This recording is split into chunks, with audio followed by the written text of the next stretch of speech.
Guillain-Barré syndrome এই রোগটার ব্যাপারে এখন আমরা সবাই শুনছি। বিভিন্ন সংবাদ মাধ্যমে, টিভিতে, খবরের কাগজে। আহ, গুলেনবেরি সিনড্রোম যে খুব নতুন রোগ এখনই হচ্ছে সেরকমটা নয়। গুলেনবেরি সিনড্রোম আগেও ছিল, বহুদিন আগেও হতো, এখনও হচ্ছে। ভয়ের ব্যাপার যেটা সেটা হচ্ছে যে এক জায়গায় অনেক সংখ্যায় হওয়া, সেই জন্যই আউটব্রেক হচ্ছে কিনা এইসব জিনিস ভাবা হচ্ছে। গুলেনবেরি সিনড্রোম সম্বন্ধে যদি জানতে হয় আমাদের, এটা একটা পেরিফেরাল নার্ভাস সিস্টেমের রোগ।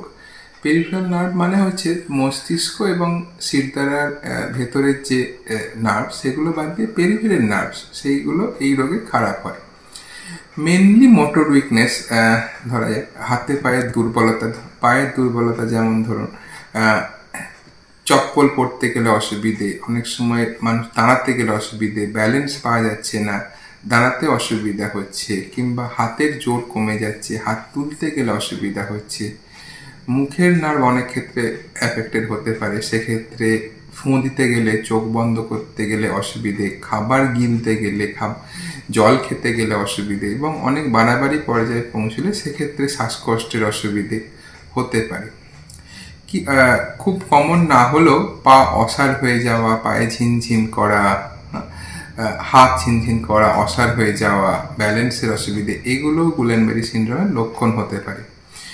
গুলেনবেরি সিনড্রোমকে বলা হয় অ্যান্টিবডি মিডিয়েটেড, অর্থাৎ অটো ইমিউন ডিজিজ। অ্যান্টিবডির মাধ্যমে হয় এই রোগটা। অনেক ক্ষেত্রে পাওয়া যায় যে কিছু কিছু ইনফেকশান, তার পরবর্তী ক্ষেত্রে অটো ইমিউন রিয়াকশানে এই রোগ গুলেনবেরি সিনড্রোম হয়। যার মধ্যে একটা হচ্ছে ক্যাম্পাইলোব্যাক্টার জেজুনি, তার সংক্রান্ত যে এন্টেরাইটিস। আমি জানি না পুনেতে কোনো ডেফিনিট কারণ পাওয়া গেছে কিনা, বাট অনেক ক্ষেত্রে কিছু ইনফেকশান, সেটা ব্যাকটেরিয়াল ইনফেকশান হতে পারে, ভাইরাল ইনফেকশান হতে পারে, ইভেন ভ্যাকসিন। ইভেন আমরা এটাও দেখা গেছিলো যে কোভিডের পরে অনেকটা গুলেনবেরি সিনড্রোম কিছু কিছু ক্ষেত্রে অনেক বেশি পরিমাণে পাওয়া যাচ্ছিল। তবে জিবি যদি কারোর হয়ও, সেক্ষেত্রেও ভয় পাওয়ার কিছু নেই। অনেক ক্ষেত্রে গুলেনবেরি সিনড্রোম নিজে নিজে সাবসাইড করে যায়, সেলফ লিমিটিং, চিকিৎসা লাগে না। এবং চিকিৎসা লাগলেও সেক্ষেত্রে চিকিৎসা করার স্কোপ ডেফিনেটলি রয়েছে। চিকিৎসা করার স্কোপ বলতে intravenous immunoglobulin, plasma exchange first line থেরাপির মধ্যে ধরা হয়।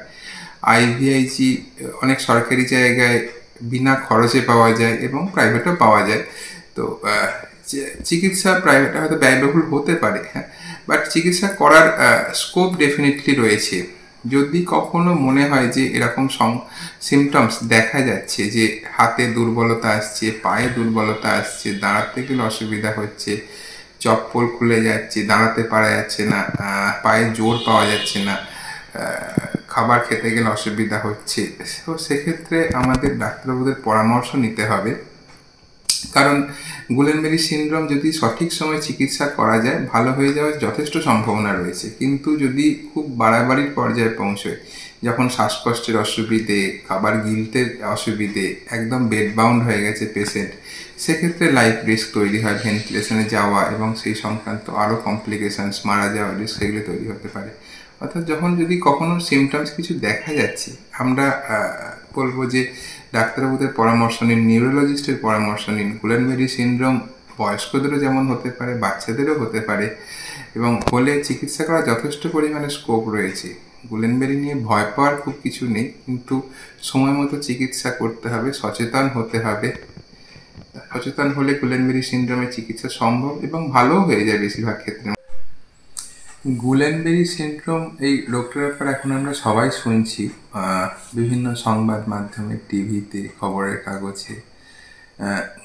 গুলেনবেরি সিনড্রোম যে খুব নতুন রোগ এখনই হচ্ছে সেরকমটা নয়। গুলেনবেরি সিনড্রোম আগেও ছিল, বহুদিন আগেও হতো, এখনও হচ্ছে।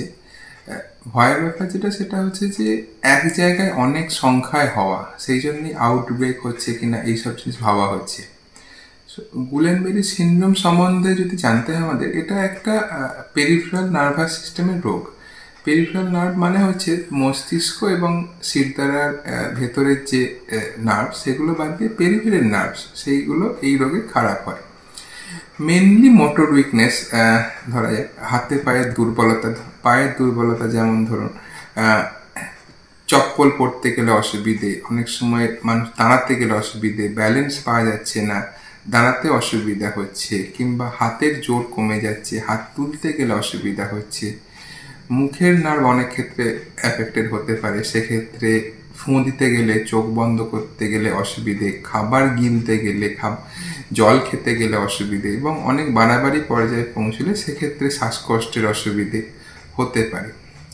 কি খুব কমন না হলেও পা অসাড় হয়ে যাওয়া, পায়ে ঝিনঝিন করা, হাত ঝিনঝিন করা, অসাড় হয়ে যাওয়া, ব্যালেন্সের অসুবিধে, এগুলো গুলেনবেরি সিনড্রোমের লক্ষণ হতে পারে। গুলেনবেরি সিনড্রোমকে বলা হয় অ্যান্টিবডি মিডিয়েটেড, অর্থাৎ অটো ইমিউন ডিজিজ। অ্যান্টিবডির মাধ্যমে হয় এই রোগটা।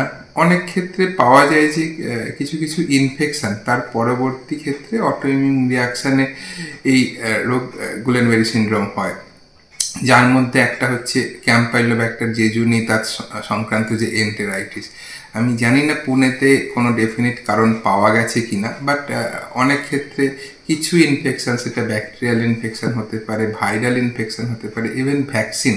ইভেন আমরা এটাও দেখা গেছিলো যে কোভিডের পরে অনেকটা গুলেনবেরি সিনড্রোম কিছু কিছু ক্ষেত্রে অনেক বেশি পরিমাণে পাওয়া যাচ্ছিল। তবে জিবি যদি কারোর হয়ও, সেক্ষেত্রেও ভয় পাওয়ার কিছু নেই। অনেক ক্ষেত্রে গুলেনবেরি সিনড্রোম নিজে নিজে সাবসাইড করে যায়, সেলফ লিমিটিং, চিকিৎসা লাগে না, এবং চিকিৎসা লাগলেও সেক্ষেত্রে চিকিৎসা করার স্কোপ ডেফিনেটলি রয়েছে। চিকিৎসা করার স্কোপ বলতে intravenous immunoglobulin, plasma exchange first line থেরাপির মধ্যে ধরা হয়। আইভিআইজি অনেক সরকারি জায়গায় বিনা খরচে পাওয়া যায় এবং প্রাইভেটেও পাওয়া যায়। তো চিকিৎসা প্রাইভেটে হয়তো ব্যয়বহুল হতে পারে, হ্যাঁ, বাট চিকিৎসা করার স্কোপ ডেফিনেটলি রয়েছে। যদি কখনো মনে হয় যে এরকম সিমটমস দেখা যাচ্ছে, যে হাতে দুর্বলতা আসছে, পায়ে দুর্বলতা আসছে, দাঁড়াতে গেলে অসুবিধা হচ্ছে, চপ্পল খুলে যাচ্ছে, দাঁড়াতে পারা যাচ্ছে না, পায়ে জোর পাওয়া যাচ্ছে না, খাবার খেতে গেলে অসুবিধা হচ্ছে, তো সেক্ষেত্রে আমাদের ডাক্তারবাবুদের পরামর্শ নিতে হবে।